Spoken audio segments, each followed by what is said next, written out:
Salut les mécamaniacs, aujourd'hui on continue la personnalisation du volant avec ça.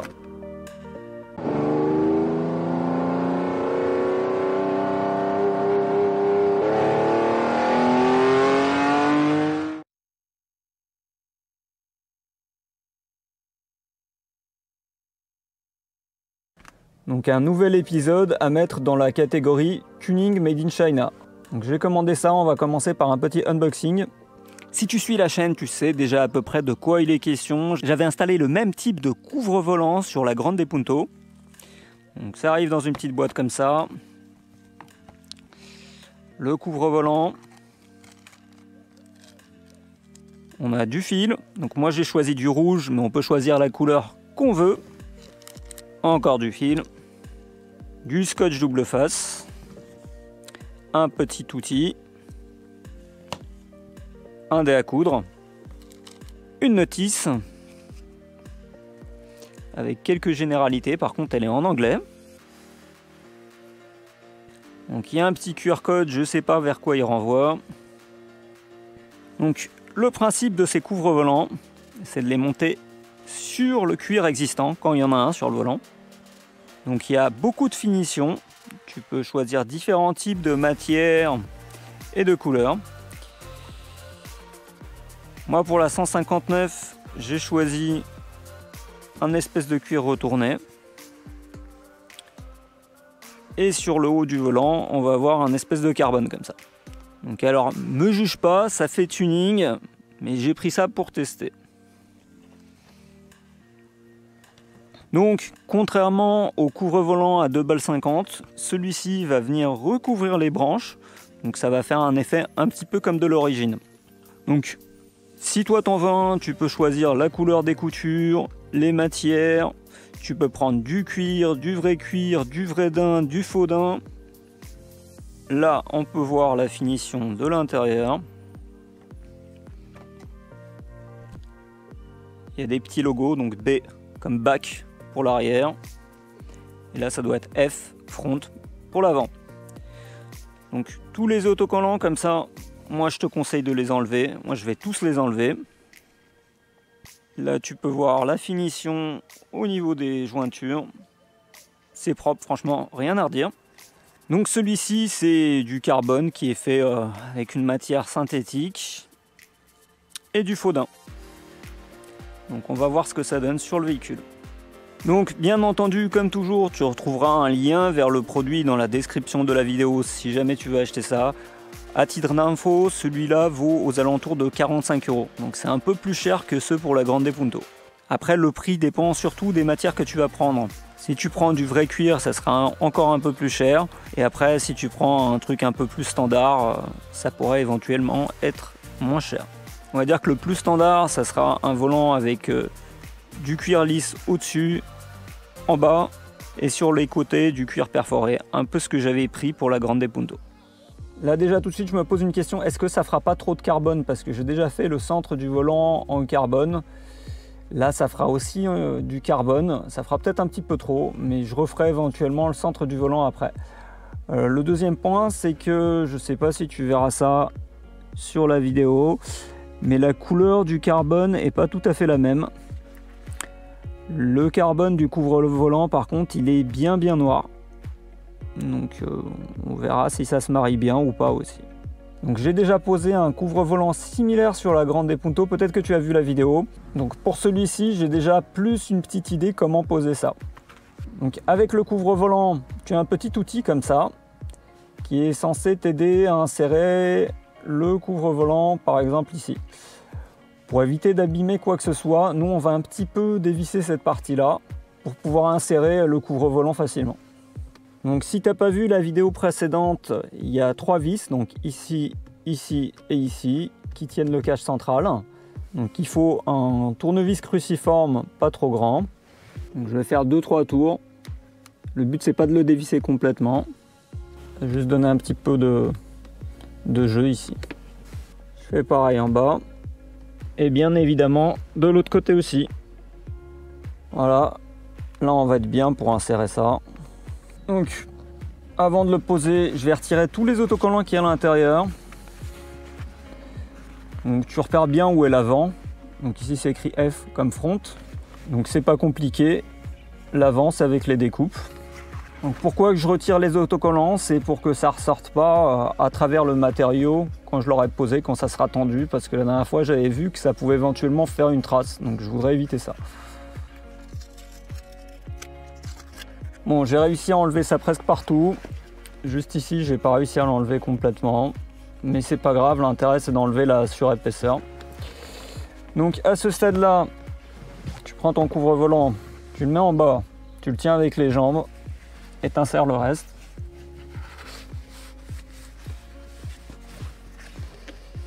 Tu le places à peu près et tu regardes un peu partout. Est-ce que c'est la bonne taille? Est-ce que ça se touche? À la limite, tu peux même faire ça avant de décoller les autocollants. Comme ça, si jamais c'est pas la bonne taille, tu pourras le renvoyer. Moi, j'avais déjà fait ça avant de tourner la vidéo pour être sûr que c'est bon. Là, tu vois, on est à peu près bon partout. Ça se touche pratiquement. Donc, en tendant avec le fil, ça va être impec. Là, j'enlève ça une nouvelle fois. Je vais prendre le ruban. Le volant, bien entendu, tu le nettoies, tu le dégraisses. Faut pas qu'il soit gras, sinon le double face, il va pas coller. Suite au premier couvre-volant, je sais déjà où faut mettre le double face, donc il faut surtout en mettre sur les parties qui sont, comment dire, où tu as des formes un peu complexes pour que ça adhère bien, particulièrement ici, sinon ça risque de pas bien adhérer. Pareil ici et sur tout le tour. Sur tout le tour pour que le couvre-volant, quand tu prends la main comme ça, il tourne pas. Donc je vais commencer par en mettre ici, derrière pareil, et je vais mettre le couvre-volant après.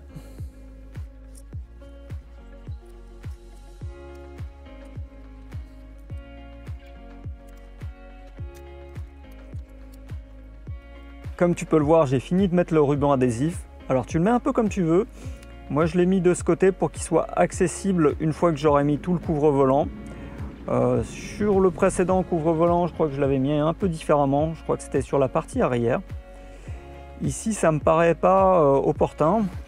À l'arrière ici tu as une forme. Donc je sais pas si ça fera bien en le mettant dessus.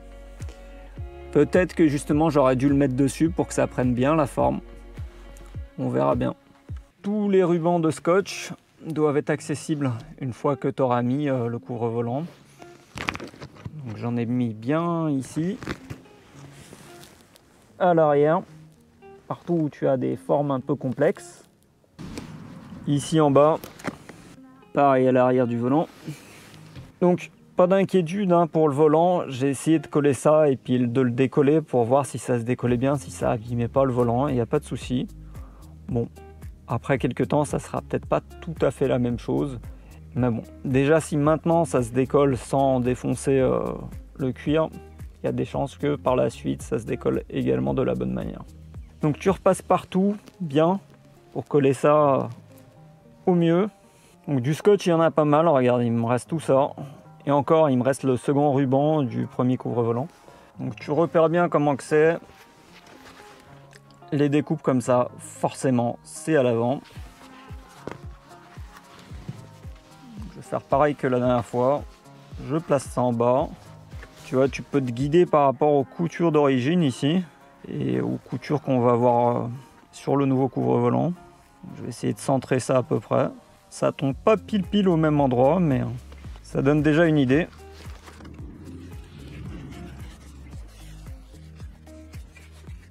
Donc, je me guide par rapport à la couture d'origine pour placer ça.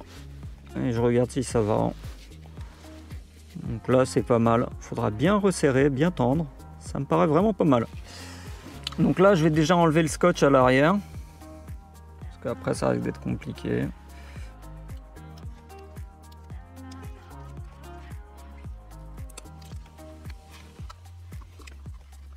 Je vais mettre ça déjà en dessous comme ça. Voilà.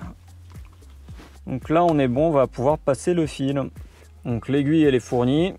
La dernière fois ce que j'avais fait, c'est je crois que j'avais pris 3 ou 4 fois cette longueur, je me rappelle plus. Faut pas prendre trop long, mais faut pas prendre trop court forcément. Du fil il y en a vraiment assez, donc tu peux y aller.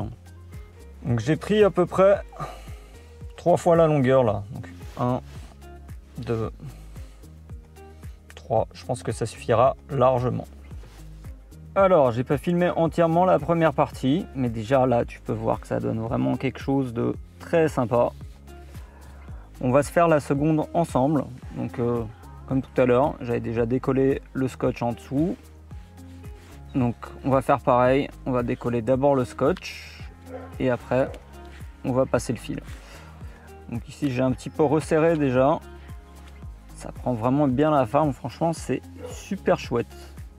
Donc, au niveau du fil, il y en a vraiment pas mal. Je te conseille de en prendre un peu plus parce que sinon, il a tendance à tout le temps se barrer de l'aiguille et c'est assez chiant. Tout à l'heure, j'avais pris 3 fois la longueur. C'est largement suffisant pour faire la couture, mais je perdais tout le temps le fil sur l'aiguille. Je vais en prendre un peu plus, je vais voir si c'est mieux. Donc là, 2. Du fil, de toute façon, il y en a beaucoup. Regarde, tout à l'heure, j'avais pris 3 fois la longueur. Il me reste encore ça. Après, vraiment trop long, c'est pas bon non plus, mais le fil, il est de bonne qualité. Franchement, il est assez épais, c'est franchement cool. Hop. Donc ici, je passe ça à travers. Et puis, je vais tout simplement faire un double nœud.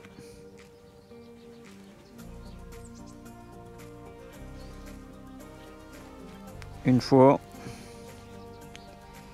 2 fois. Le côté qui reste, je vais couper. Je vais laisser juste un petit bout. Voilà. Maintenant, je reprends l'autre extrémité. Je mets l'aiguille. Et là, de l'intérieur, il faut que je passe le fil vers l'extérieur. Et ça, c'est un peu embêtant, franchement. Donc, moi, j'essaie de le passer là où tu as déjà un fil. Après, tu peux éventuellement envisager de faire un autre trou. Voilà, je crois que j'y suis. Voilà. Donc, à chaque fois, il faut retenir le fil pour pas faire un nœud. Super.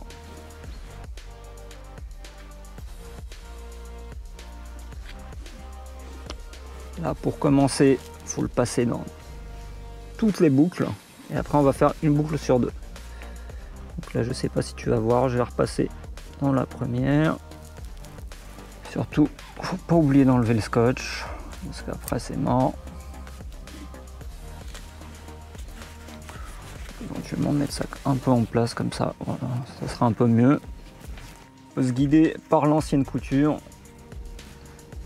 et on fait toutes les boucles. Donc moi je fais ça de l'extérieur vers l'intérieur.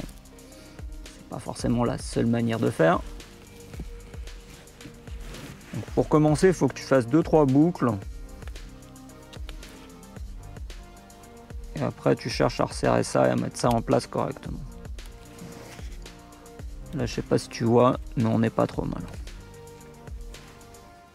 Bon, mauvaise nouvelle, j'ai perdu l'aiguille. Elle est partie en dessous de la garniture. J'ai de la chance, j'en ai une autre du précédent kit que j'ai utilisé. Toi, tu n'auras peut-être pas cette chance, donc fais attention.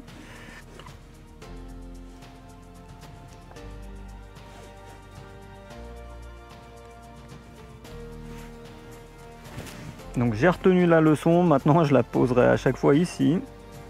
Et pas peur, elle n'est pas pointue, donc ça risque pas trop de te faire du mal.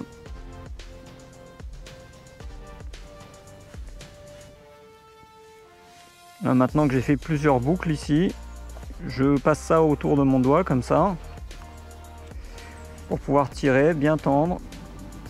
Et je pousse des deux côtés, pour essayer d'obtenir quelque chose de bien.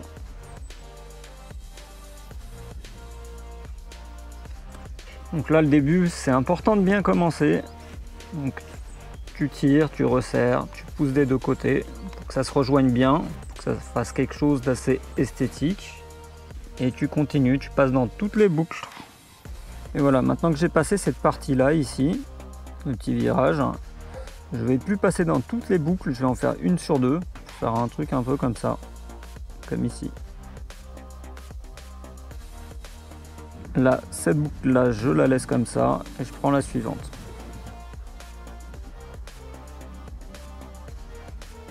Et je fais gaffe de ne pas faire de nœud. Tout décoller, le reste du scotch, tant que je peux encore.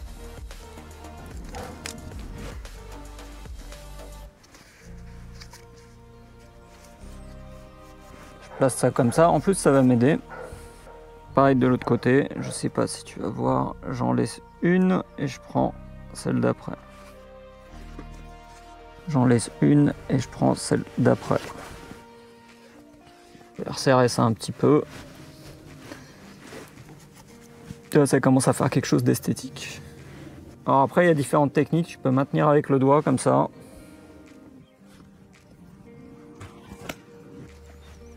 Donc, je resserre un petit peu. Et commence à décoller plus loin. J'ai décollé tout le scotch que j'avais ici, derrière aussi. Là, c'est bien dévissé. Donc, je vais mettre ça en place.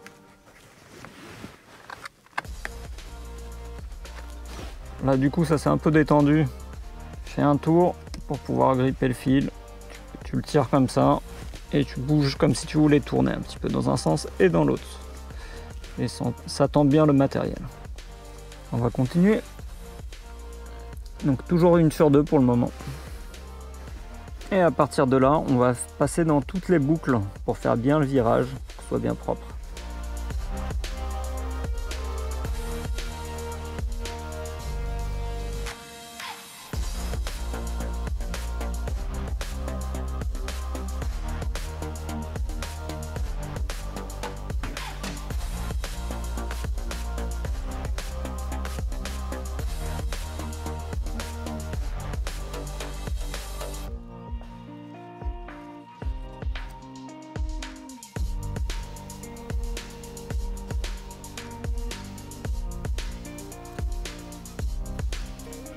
Et donc le dernier, je fais 2 fois le tour dans les deux.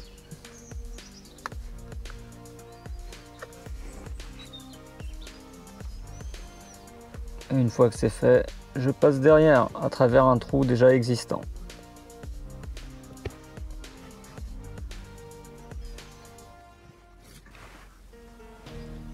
Et là je fais un petit nœud. Un peu trop loin. Le nœud ici, en principe, il faut le faire au plus près du cuir. Normalement, la technique, c'est tu passes comme ça, tu fais un nœud comme ça.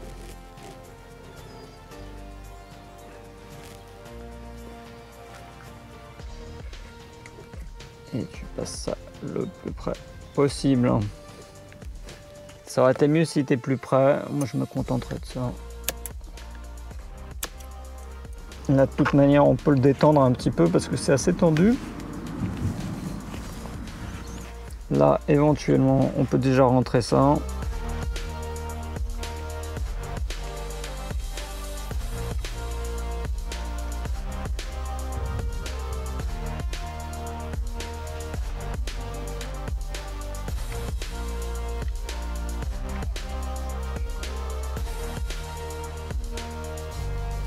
Donc, j'ai fini cette partie-là. J'ai fait tout à l'heure, tu as vu ici, j'ai introduit ça dans la petite rainure. J'ai introduit aussi une majeure partie de la rainure du haut. Ici, je fais celle du bas, donc je commence par l'avant, tu vois. J'ai déjà mis la partie ici et je vais faire tout le tour comme ça.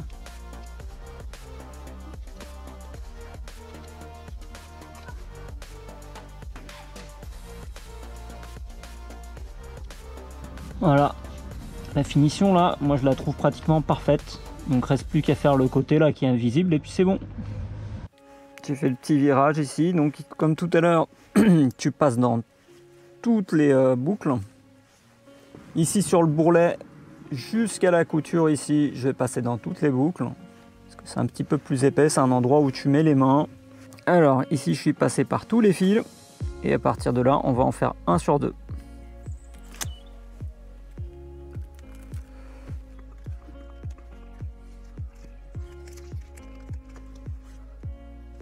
Donc là avec le scotch, pareil, j'ai recollé ça à peu près sur la couture. Et là je vais continuer. 1 fil sur 2.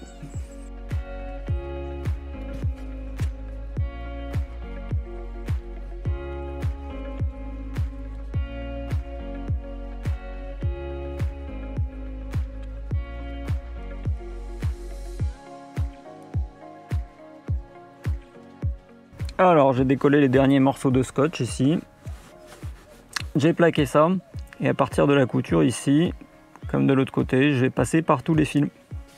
Alors on arrive à la dernière étape, ça sera de revisser les vis qui sont derrière, les 3 points ici. Alors une fois que tu as posé le couvre-volant, tu n'as plus accès aux vis malheureusement. Donc moi ce que j'ai fait, c'est que j'ai pris un petit pic comme ça. Là en mettant ton doigt, tu arrives à sentir où est le trou en dessous. Donc ici il est plus vers le bas, tu vois. Donc j'ai pris le pic, j'ai fait d'abord un petit trou. Et ensuite, j'ai pris un petit tournevis cruciforme. Je l'ai introduit en le tournant comme ça. J'ai pu agrandir le trou. Et donc après, directement avec le tournevis, tu peux visser tes vis. Et je te conseille d'être très prudent à ce stade-là, parce que c'est très facile de casser l'attache qui est derrière, dans la pièce en plastique qu'on a recouvert de carbone la dernière fois. Et donc, une fois le tournevis ressorti, ça fait vraiment quelque chose de très très propre. Et pareil en bas, là tu peux voir le trou que j'ai fait. Ça fait vraiment quelque chose de très très très propre. Et voilà le résultat final. Et moi je trouve ça juste parfait. Et pourtant c'est que le deuxième volant que je fais de ma vie. Et j'ai réussi à faire toutes les finitions vraiment très très bien. Donc toi si t'en prends un, il n'y a aucune raison pour que tu n'y arrives pas non plus.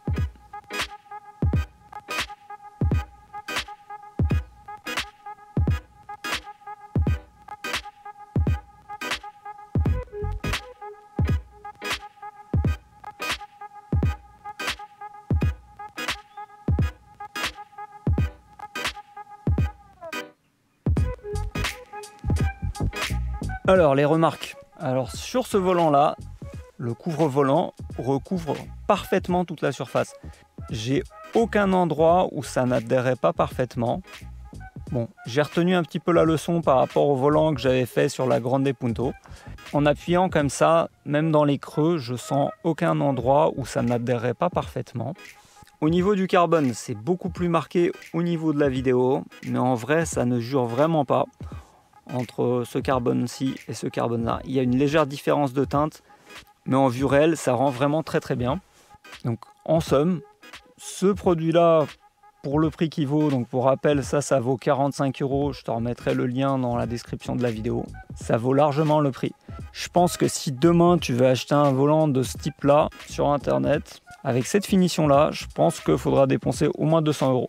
Franchement, si tu as un volant abîmé ou même que tu veux donner un petit look sport, ça reste une superbe alternative.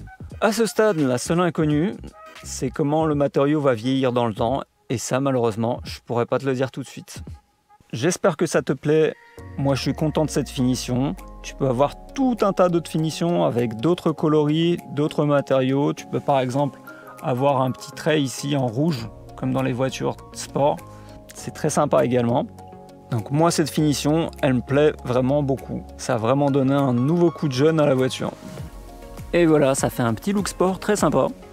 Donc j'espère que ça t'a plu. Peut-être que ça te motivera à faire le tien. Laisse un pouce.